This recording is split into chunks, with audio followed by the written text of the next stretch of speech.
नारायणं नमस्कृत्यं नरं चैव नरोत्तमं देवीं सरस्वतीं व्यासं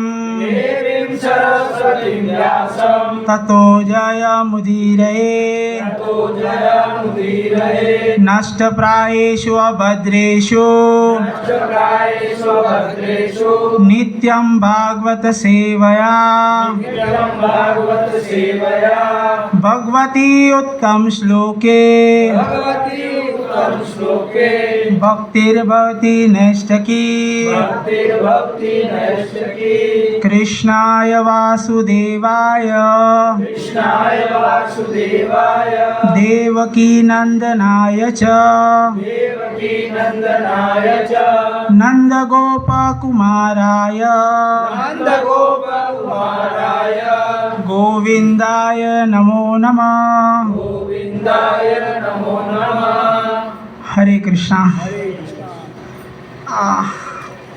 आज यहाँ पे हम जड़ भरत प्रभु के सासू माँ के 5वीं पुण्यतिथि के अवसर पर यहाँ पे सब इकट्ठा हुए हैं और उन्होंने ये अवसर इस तरह से करने के लिए बोला था कि प्रवचन हो, थोड़ा कीर्तन हो तो उद्धार होगा माता जी का। तो हम आज शुरुआत करेंगे, भगवत गीता का कोई श्लोक नहीं लेंगे, हम बेसिक पे थोड़ा चर्चा करेंगे कि मनुष्य जीवन का लक्ष्य क्या है। तो कोई बता सकता है मनुष्य जीवन का लक्ष्य क्या है?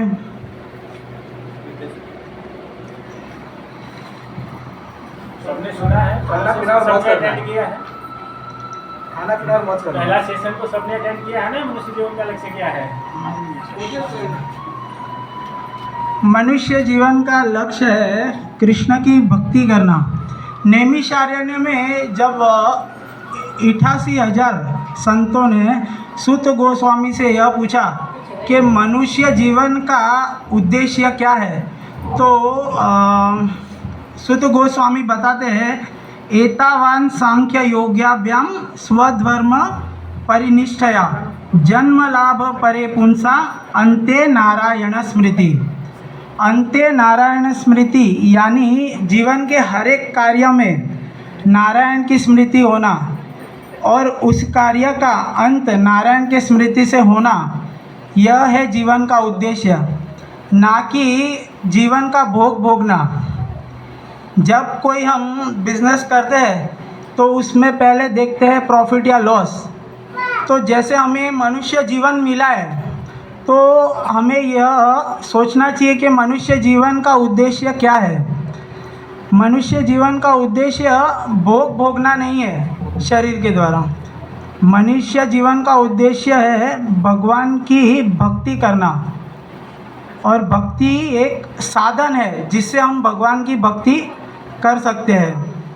जैसे ये मनुष्य शरीर हमें मिला है तो ये मनुष्य शरीर में ही हम भक्ति कर सकते हैं, ना कि पशु पक्षी के शरीर में हम भगवान की भक्ति कर सकते हैं। तो मनुष्य जीवन साधन का धाम है। तो यहाँ पे सत्यव्रत मुनि जिसने दामोदर अष्टकम गाई है, तो दामोदर अष्टकम के 3 पैराग्राफ गाने के बाद साक्षात भगवान हाज़िर होते हैं सत्यव्रत मुनि के सामने कि मांग तुझे क्या चाहिए। तो सत्यव्रत मुनि कहते हैं कि वरम देव मोक्षम न मोक्षम वधिम वा न चाणे वृण्य हम वरेशादपिह। तो सत्यव्रत मुनि कहते हैं कि ना मुझे मोक्ष चाहिए ना मोक्ष से अधिक कुछ चाहिए। मुझे क्या चाहिए? आपका ये जो बाल स्वरूप है वो सदा ही मेरे स्मरण में रहे, मेरे सामने रहे। तो हमें यह देखना चाहिए कि मोक्ष, सबसे ज़्यादा मोक्ष होता है सबके लिए। आजकल भोग भोगते हैं तो लोग ऐसा सोचते हैं कि थोड़ा कर्म वर्म कर लेंगे और उसके बाद थोड़ा भुगत लेंगे और अंत में हमें मोक्ष चाहिए। पर यहाँ पे आचार्य हमें ये बताते हैं कि मोक्ष तो कुछ नहीं है, मोक्ष से जो अधिक है वह भी वह मांगने का लालसा ही नहीं करते। वह क्या मांगते हैं? भगवान की भक्ति मांगते हैं। तो अभी जीवन का उद्देश्य अभी समझ में आया कि भोग करना नहीं है, तो हमें एक एग्जाम्पल लेते हैं। जैसे हिरण्यकशिपु था, जिसने 35,000 कुछ योग किया ब्रह्मा जी से, और वरदान में क्या मांगा कि मुझे कोई मीन्स मार ना सके। तो वह इतना बड़ा राजा था, उसने सब भोग भोगे, पर यह इसके बाद भी वह सुखी नहीं था। क्यों? क्योंकि उसका मन कंट्रोल में नहीं था। वह अपने आप को स्वामी मानता था, जबकि स्वामी तो वो था नहीं, पर यह मानता था कि मैं यह लोक का स्वामी हूँ। तो उसी कारण वह सुखी नहीं था। तो अभी आगे हम ये विषय करेंगे कि हम सुखी है नहीं, सुखी क्यों नहीं है, दुख के कारण क्या है जीवन में। तो दुख के कारण ये है कि हम जो कुछ भी इंद्रिय भोग करते हैं ये शरीर से करते हैं, हम आत्मा के लिए कुछ नहीं करते हैं। वास्तविक में तर्क तो ये है कि हम एक आत्मा है, शरीर नहीं है, पर हम उपभोग करते हैं इसका शरीर से। तो वेद जी ने बहुत सारे 108 उपनिषद 18 पुराण लिखे, उसमें सबसे बड़ा ग्रंथ है महाभारत। तो महाभारत का एक श्लोक लेंगे जिसमें वेद व्यास जी बताते हैं कि मनुष्य जीवन और पशु जीवन में अंतर क्या है।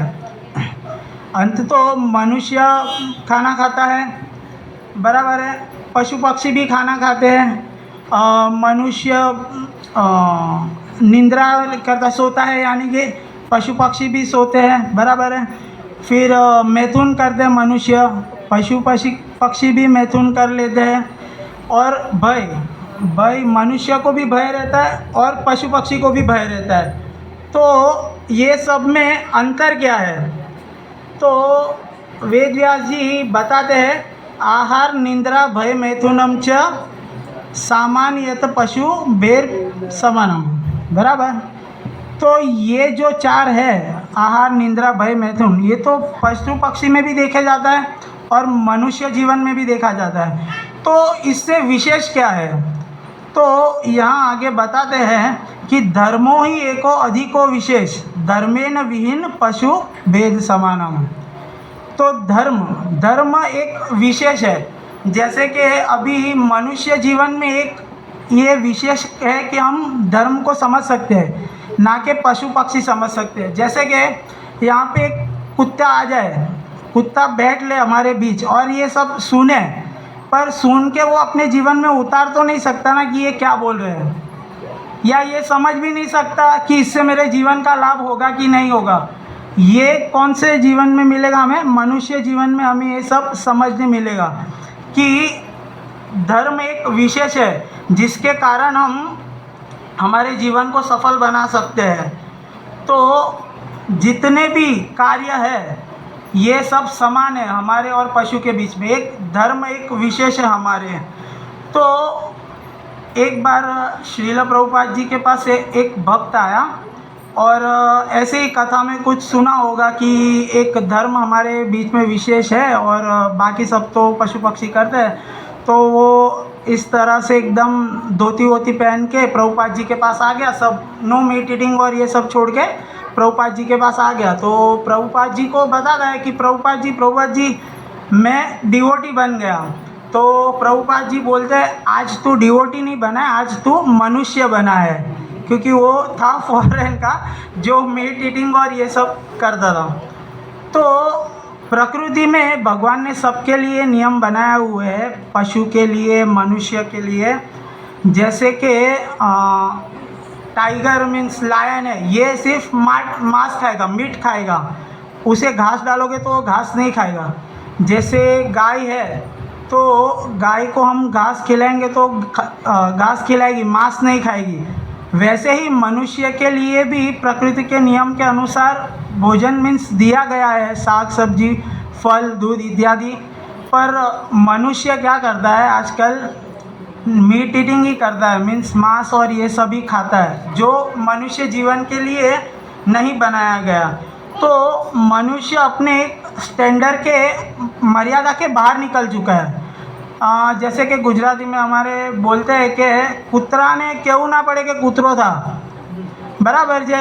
કૂતરો એના ગલીમાં જઈએ તો એ ભોકે એને હड्डी નાખે તો લઈને જતો રહે, પણ મનુષ્યને એવું કહેવું પડે છે કે મનુષ્ય થા, કેમ કે આજકાલ મનુષ્ય બધું જ પ્રકારનું ખાવાનું ખાય છે, માંસ ખાય છે ઇત્યાદિ બધું આવી ગયું. હવે મરઘી ચિકન જે હોય તે ઈંડા ઈંડા બધું જ ખાય છે, જે એના માટે નથી બનેલું.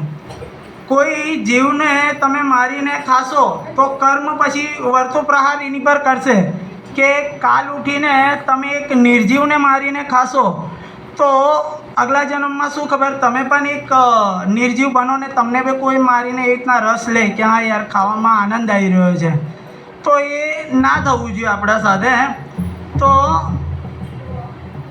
મનુષ્યના જીવનમાં એક મર્યાદા બનાવી છે, પણ મનુષ્ય એ મર્યાદા ક્રોસ કરી ગયો છે. હિન્દી કરતા કે ગુજરાતીમાં है क्या, मनुष्य वो मर्यादा को लांघ चुका है.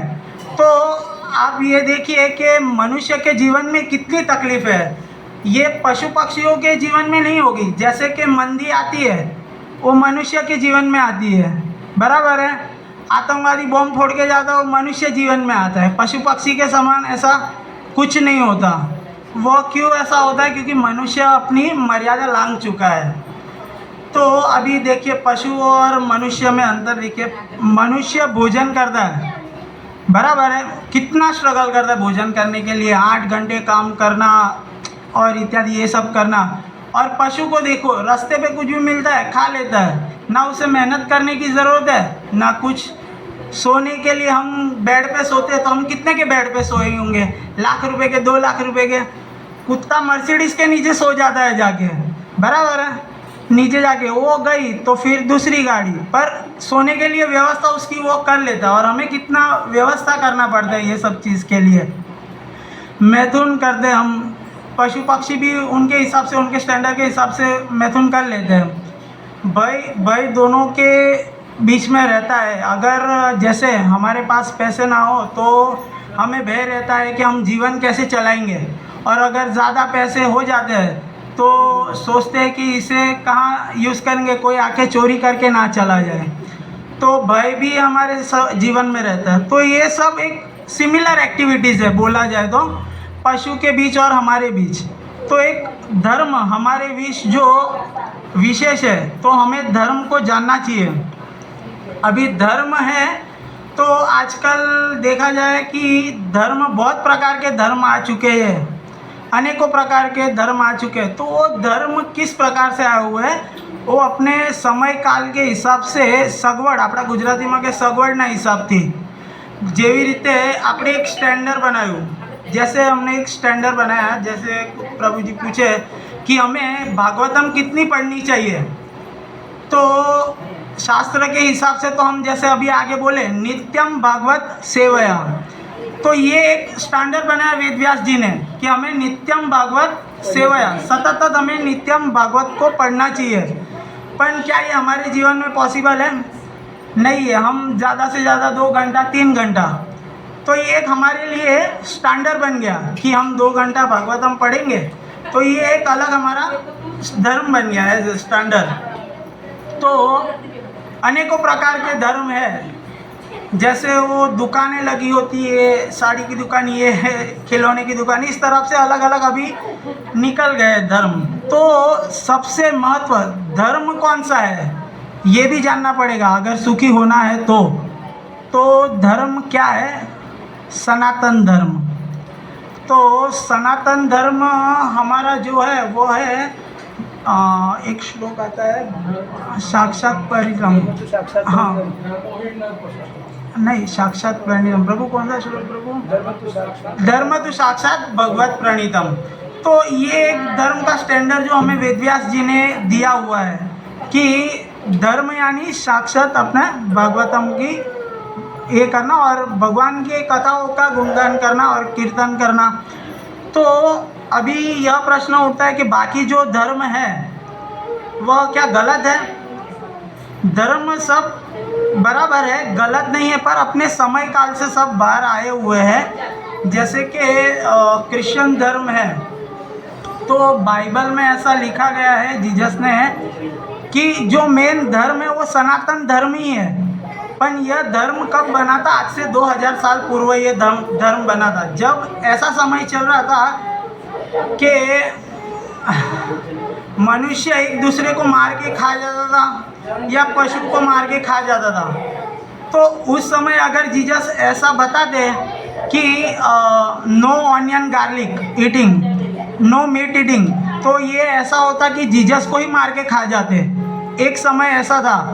तो उन्होंने क्या किया कि यह इजाज़त दी इनको कि आप कर सकते हो जो भी खाना है, पर एक संडे टू संडे एक दिन आके चर्च में आके कन्फेस करना पड़ेगा आपको कि इतना हफ्ता हमने ये सब पाप किए और एक जीसस के सामने हम आके संडे को ये प्रायश्चित करेंगे।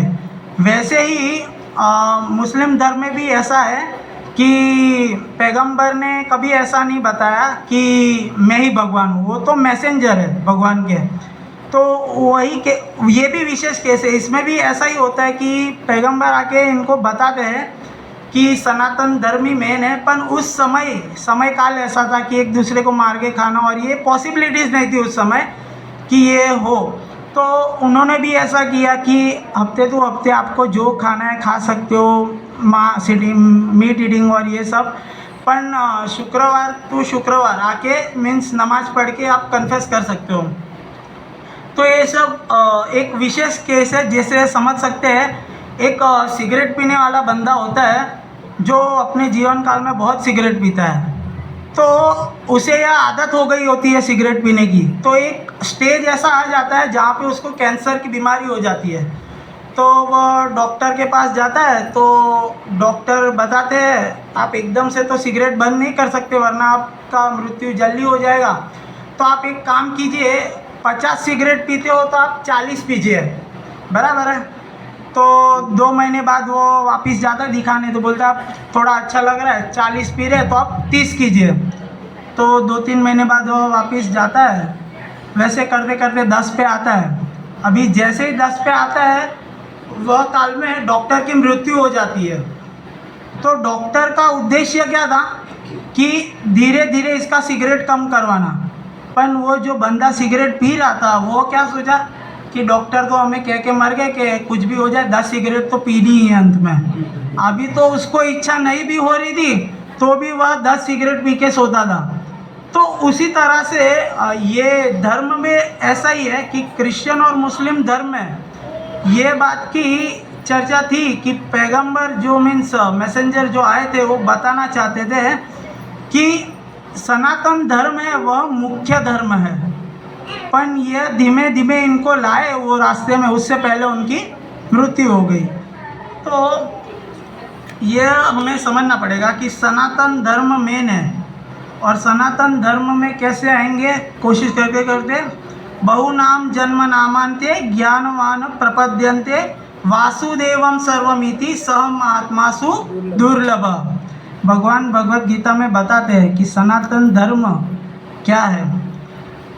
भगवान की भक्ति करते करते एक स्टेज ऐसा आएगा, बहुनाम जन्म नामांते ज्ञानवाम प्रपद्यन्ते वासुदेव सर्वमिति स महात्मासु दुर्लभ। वह महात्मा का जीवन सुदुर्लभ है जो भगवान की भक्ति में आगे आता है। तो अभी हमने देखा कि दुख ये सब प्रकार के है और धर्म जो विशेष है वो हमारा सनातन धर्म है। तो सनातन धर्म में सब मीन्स भगवान की भक्ति करते हैं। तो भक्ति किस तरह से करनी चाहिए, भक्ति किससे मिलेगी? तो भक्ति के लिए हमें प्रयास करना पड़ेगा, जैसे साधना करनी पड़ेगी। तो साधना कैसे होगी? साधन, जैसे आप कहीं से आए हो तो चल के आए हो तो पैर आपका साधन है, अगर गाड़ी से आए हो तो गाड़ी आपका साधन है। तो वैसे ही हमें आध्यात्मिक जीवन में प्रगति करके भगवान के धाम वापस जाना है तो किसी साधन की ज़रूर पड़ेगी। तो वह साधन हमारी भक्ति है। भक्ति करने से हमें भगवान की मीन्स वैकुंठ गमन हमें मीन्स मौका मिलेगा, अवसर मिलेगा भक्ति करने से, भक्तों के संग में आने से। तो अभी ये हो गया ये विषय। अभी हमारे जीवन में दुख किस कारण से है ये हम चर्चा करेंगे। तो कोई बता सकता है हमारे जीवन में हम दुखी क्यों हैं? थोड़ा के बहुत सारे कारण हैं। शारीरिक दुखी हो सकते हैं, मानसिक दुखी हो सकते हैं। हाँ, 3 तापों की बात करते हैं ना, आदि भौतिक, आदि दैविक और आध्यात्मिक। आध्यात्मिक। तो 3 तरह के क्लेश में से हम पीड़ित रहते हैं। अज्ञान भी एक अज्ञान भी दुख एक का दुख कारण है। और फिर जीवन के 4 मुख्य दुख हैं, जन्म, मृत्यु, जरा जरा व्याधि। हाँ। तो दुख के कारण यह है कि हम रेस्टोरेंट में जाते हैं खाना खाने, तो हम वहाँ से क्या मीन्स ये रखते हैं कि हमारी जीवा तृप्त होगी।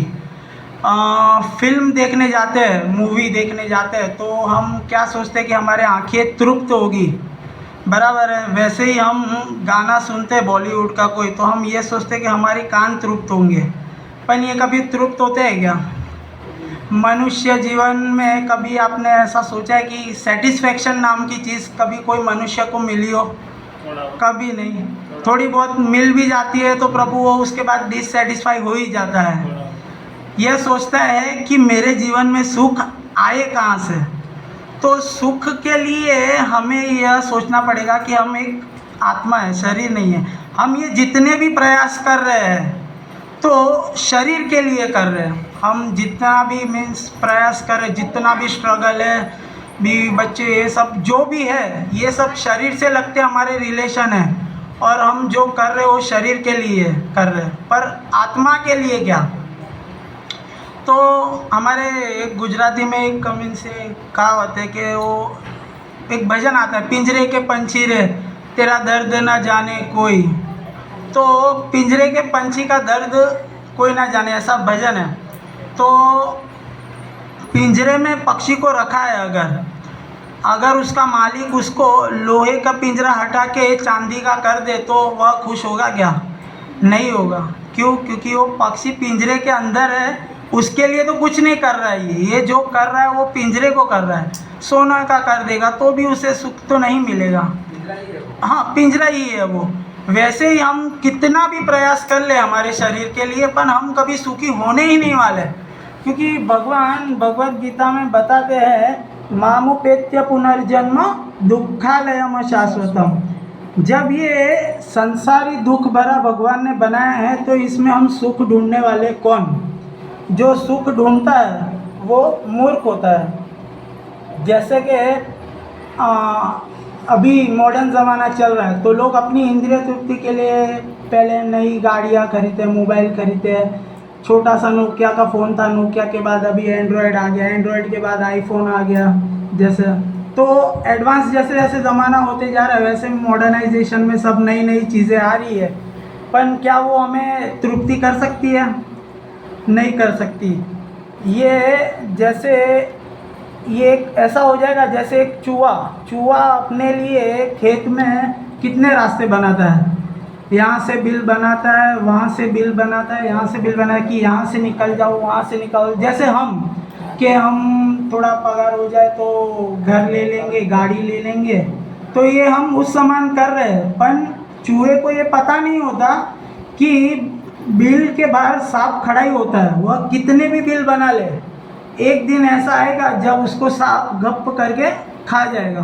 तो वैसे ही हम हमारे जीवन में शरीर के लगते जितने भी इंद्रिय भोग है, हम तृप्ति करने में लगे हुए हैं कि पगार हो जाए तो कपड़े ले आए, फिर बच्चों के लिए कपड़े ले आए, मीन्स गाड़ी वाड़ी बंगला ये सब ले आए, पर काल तो हमारे साथ ही है। हम ऐसा सर्टन नहीं है कि हम कभी मरने वाले हैं। क्या किसी को पता है कि हम कभी मरने वाले हैं? किसी को पता नहीं है। कभी भी मृत्यु आके हमें ले जा सकती है। तो ऐसे जीवन में हमें भगवान की भक्ति करनी चाहिए। तो मनुष्य एक ऐसा है जो कभी भी सेटिस्फाइड नहीं होता। तो इसमें एक स्टोरी आती है कुरान में कि एक बार एक बहुत शक्तिशाली राजा होता है, बहुत बड़ा राजा होता है, जो अपने बेटे की शादी करवाता है। तो उस रानी का नेकलेस वो रूम में ड्रेसअप होके गई होती है, तो नेकलेस बारी पे रखती है और ड्रेसअप होती है, तो वहाँ से एक कौवा आके नेकलेस लेके चला जाता है। तो नेकलेस लेके चले जाते। तो रानी मीन्स राजा के लड़के को बोलते हैं मुझे तो कुछ भी करके वह नेकलेस चाहिए। तो राजा घोषित करता है कि मैं मीन्स दूसरा नेकलेस ला दूंगा। तो रानी बोलती है नहीं मुझे यही नेकलेस चाहिए। तो राजा दूसरे दिन सभा में घोषित करता है कि रानी का एक नेकलेस गुम हुआ है, जो कोई भी वह नेकलेस ला के देगा तो मैं उसे अनमोल भेंट दूंगा।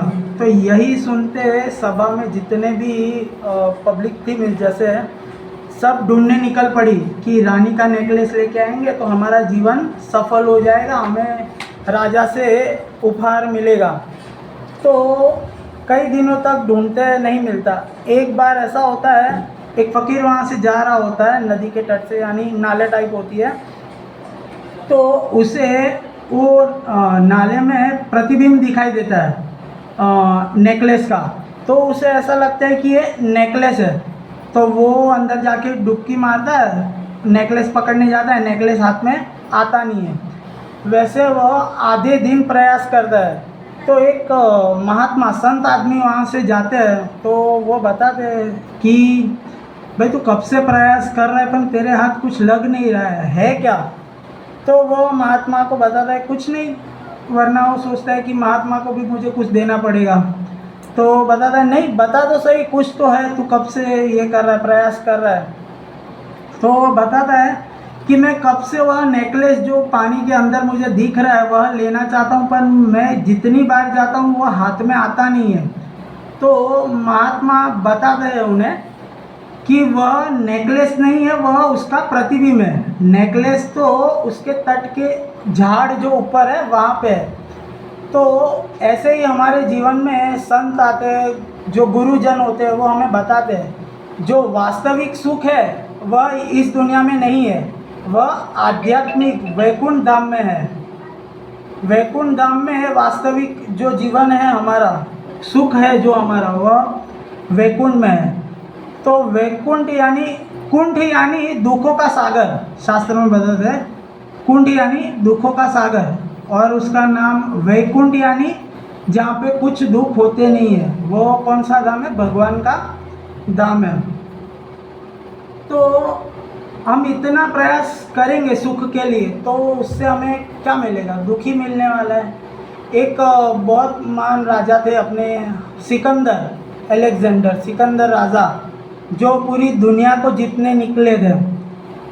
आमतौर बताते ऐसा कि 90% वह दुनिया को जीत चुके थे, पर वह जीवन में जब निकले ऐसे चढ़ाई करने मीन्स, तो किसी ने उनको ऐसा बोला था कि एक बार आप है किसी संत से मिलने ला, अगर सब मीन्स जीत लो तो राजा पूरी दुनिया को जीत लेता है तो सोचता है कि मुझे एक बार किसी संत से मिलना पड़ेगा।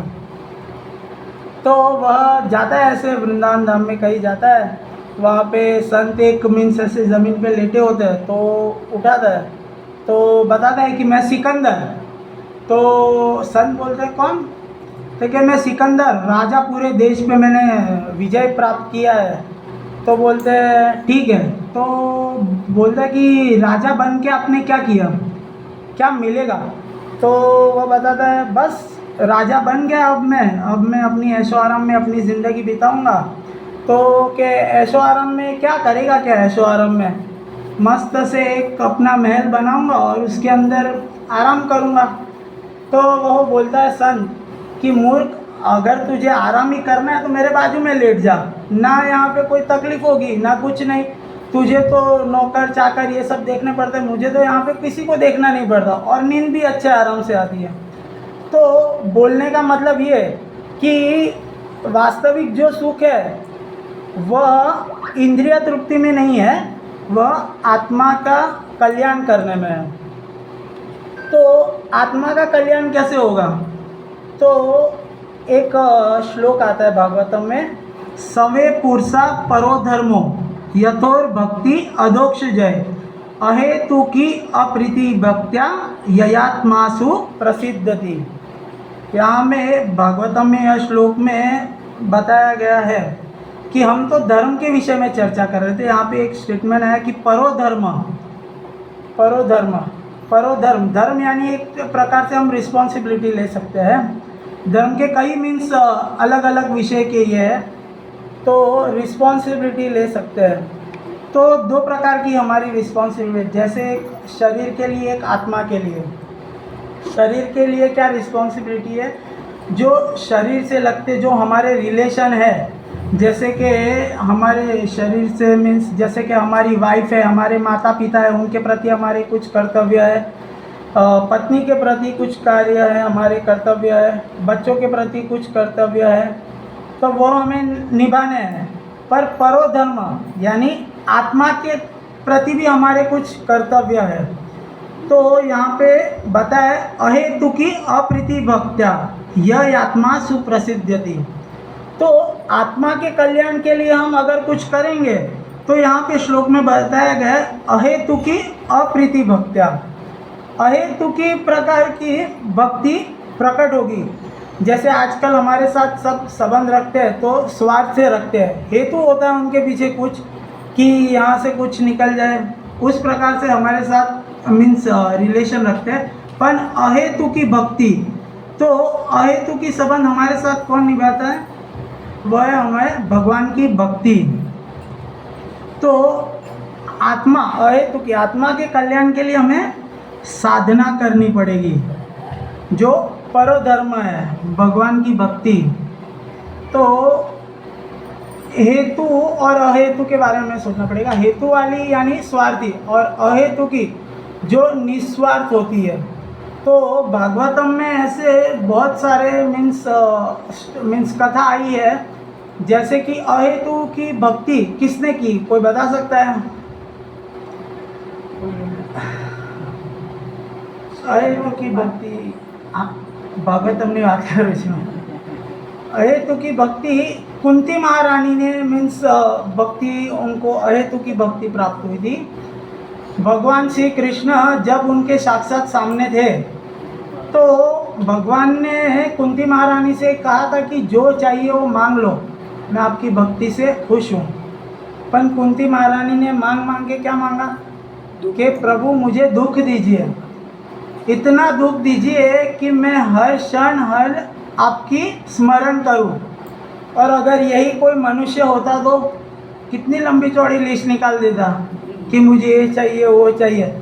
अभी भगवान नहीं भी बोल रहे तो भी हम मंदिरों में जाके मांगते हैं कि भगवान ये हो जाए, हमारा ये हो जाए।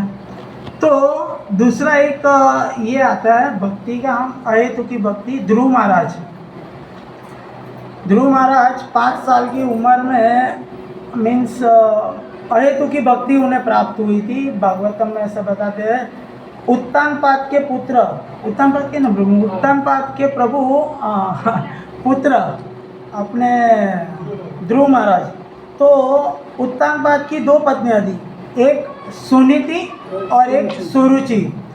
तो सुरुचि से उन्हें उत्तम नाम का पुत्र था, और सुनीति से अपने ध्रुव महाराज थे। तो एक बार ऐसा होता है कि राजा मीन्स अपने दरबार में आते हैं और ध्रुव महाराज वहीं होते हैं, और उत्तम भी साथ में मीन्स होते हैं, खेल रहे होते हैं। तो उत्तम जो होते हैं वो जाके उत्तानपाद की गोद में बैठ जाते हैं, और वही सुरुचि बैठे होते हैं। तो स्वाभाविक है, अभी वो उनके पिता है, ध्रुव महाराज को भी ऐसी इच्छा होगी कि मैं भी अपने पिता की गोद में जाके बैठ जाऊं। तो वह गोद में जाके बैठने जाते हैं, वैसे ही उत्तानपाद उन्हें अपने गोद में से धक्का मार के गिरा देते हैं। तो वह उन्हें ऐसा लगता है कि पिताजी ने ऐसा क्यों किया। तो सुनीति वहाँ होते, सुरुचि वहाँ होते हैं, तो बताते हैं कि ये इसका अधिकार सिर्फ उत्तम को है, तुझे नहीं है, इसके लिए तुझे मेरी कोख से जन्म लेना पड़ेगा। तो यह बात है ध्रुव महाराज को बहुत ठेस लगती है। तो जाते हैं अपनी माँ के पास, सुनीति के पास। तो सुनीति माता के पास जाते हैं, तो सुनीति माता को यह सब बताते हैं कि उत्तानपाद जी ने इस तरह से किया। तो बताते हैं कि मुझे अब इससे भी बड़ा राज्य चाहिए, उत्तानपाद जी का जो राज्य है मुझे उससे सबसे बड़ा राज्य मुझे चाहिए। तो सुनीति बताते हैं कि इससे बड़ा राज्य तुझे एक ही जन दे सकता है। तो बताते हैं कौन, तो बताते भगवान विष्णु। पर यहाँ पे ऐसा भी वर्णन है कि सुनीति जो है वह उत्तनपाद की पहली रानी थी। तो जब ध्रुव महाराज को ऐसा मीन्स लगता है कि मुझे भी कुछ करना है, इससे बड़ा राज्य प्राप्त करना है, तो वह यहाँ पे देखिए कि सुनीति जो है वो इतना अच्छा मीन्स सीख देती है कि ध्रुव महाराज को समझाती है कि कभी ऐसा होने पे किसी को कोसना नहीं चाहिए। दुख है वह किसके कारण है? हमारे कर्मों के कारण है। यहाँ पे एक दूसरा एक मॉरल निकल के आता है कि जीवन में कभी दुख आए या किसी के थ्रू आए तो हमें किसी को उसका मीन्स ये नहीं मानना चाहिए, माध्यम नहीं मानना चाहिए। हमें इस तरह से सोचना चाहिए कि कहीं पे हमारा वो दुख उस भुगतना लिखा होगा, कहीं पे होगा, उसने हमें फ्री में लाके दिया। जो बाद में आना है वो पहले आ चुका। इस हिसाब से हमें किसी को क्या बोलते हैं, दोषी नहीं ठहराना चाहिए कि इसके कारण मुझे दुख हुआ। यह तो हमारे जो कर्म है, पूर्व में किए गए कर्म है, उसका फल स्वरूप हमें दुख आने ही वाला है। तो कुंती सुनीति महता बताते ध्रुव महाराज को कि तप करना पड़ेगा। तो यह तप जो विषय है, ऋषभदेव अपने 100 पुत्रों को बताते हैं कि तपो दिव्यम, एक श्लोक आता है 5वें स्कंद में, तपो दिव्यम। तो भगवान की भक्ति प्राप्त करने के लिए हमें क्या करना चाहिए? तो क्या तप करना चाहिए। तप यानी कैसा? भगवान की भक्ति, भगवान का कीर्तन, भगवान की कथा, भगवान के नाम का गान, ये सब करना चाहिए। बाकी ऐसे तप तो कितने 84 लाख योनि सब तप करते करते ही आ रहे हैं। वृक्ष भी एक प्रकार का तप कर रहे हैं, कितने टाइम से एक ही जगह पे ऐसे ही खड़े रहना। बाकी सब प्रकार के जो जीव जंतु है वो तो मूवेबल भी है, हट पीट सकते हैं, यहाँ से कहीं जाना हो तो पास भी हो सकते हैं। पर वृक्ष जो है वह एक ही जगह पे तप करते, कितने सालों तक तप करते हैं।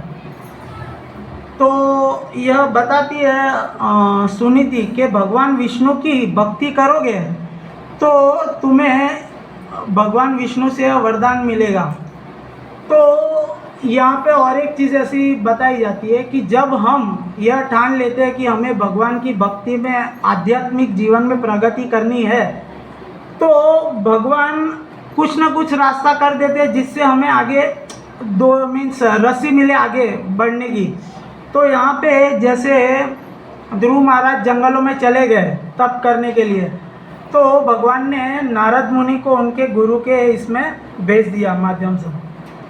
तो नारद मुनि पूछते हैं ध्रुव महाराज को कि इतनी छोटी उम्र में तू तप करके करेगा क्या? तो ध्रुव महाराज बताते हैं मैं अपने पिताजी से बड़ा राज्य पाना चाहता हूँ। तो बताते हैं कि राज्य पाके करेगा क्या? ठीक है, वो मैं सब नहीं जानता, मुझे मेरे पिताजी से बड़ा राज्य चाहिए, तो उसके लिए मुझे क्या करना पड़ेगा? तो नारद जी बताते हैं कि भगवान की भक्ति करनी पड़ेगी। श्लोक देते हैं उनको, ओम नमो भगवते वासुदेवाय। तो ध्रुव महाराज चले आते हैं वृंदावन में, अपने कौन सा वन है वो, अच्छा नाम है, मधुवन में जाके तप करने लगते हैं। तो सोचिए कि भगवान की भक्ति में कितना शक्ति होगा उनके जो ये जो नाम है ओम नमो भगवते वासुदेवाय। मात्र 6 महीने में भगवान को उनके सामने आना पड़ा। भगवान ने ध्रुव महाराज को दर्शन दिए।